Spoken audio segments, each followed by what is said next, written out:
ઓમ શ્રી ગણેશાય નમઃ. શ્રી દ્વારિકાધીશની જય. જય શ્રી કૃષ્ણ. કનૈયાની પ્રિય ગોપીઓ, આપ સૌનું મારી ઓમ ડિવાઇન કથા યુટ્યુબ ચેનલ પર હાર્દિક સ્વાગત છે.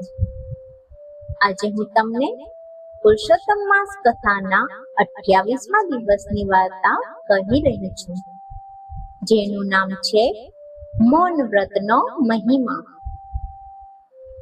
સ્તંભ તીર્થમાં ધર્મ શર્મા નામે એક બ્રાહ્મણ રહેતો હતો.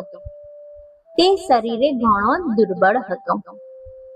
પુરુષોત્તમ માસ આવ્યો, પણ તે ઉપવાસ કરી શકે તેમ ન હતો. તેથી તે અતિ ચિંતામાં પડ્યો. રાતે ભગવાને સ્વપ્નમાં દર્શન દીધું અને કહ્યું, હે વત્સ, તું ચિંતા કરીશ નહીં.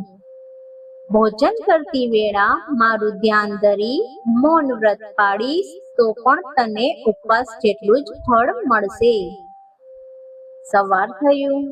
ધર્મ શર્માએ ભગવાનના કહ્યા પ્રમાણે આખો મહિનો ભોજન વખતે મૌન પાડીને પૂરો કર્યો. છેલ્લે દિવસે વ્રતનો ઉત્થાપન કરી યથાશક્તિ દાન દક્ષિણા આપ્યા. તેના અંતરની શુદ્ધ ઈચ્છાને બળે તેને પણ પુરુષોત્તમ માસના ઉપવાસ કરવા જેટલું જ પુણ્ય ફળ મળ્યું અને મૃત્યુ પછી તે વૈકુંઠમાં ગયો. બોલીએ શ્રી પૂર્ણ પુરુષોત્તમ ભગવાનની જય. હે પ્રભુ શ્રી કૃષ્ણ, આ પવિત્ર પુરુષોત્તમ માસમાં ભક્તિ, શ્રદ્ધા અને સારા કર્મ કરવાની અમને બધાને શક્તિ આપજો. જે કોઈ આ કથા શ્રદ્ધાથી સાંભળે કે કરે તેમના તમામ દુઃખ દૂર થાય અને તેમના જીવનમાં સુખ શાંતિ આવે.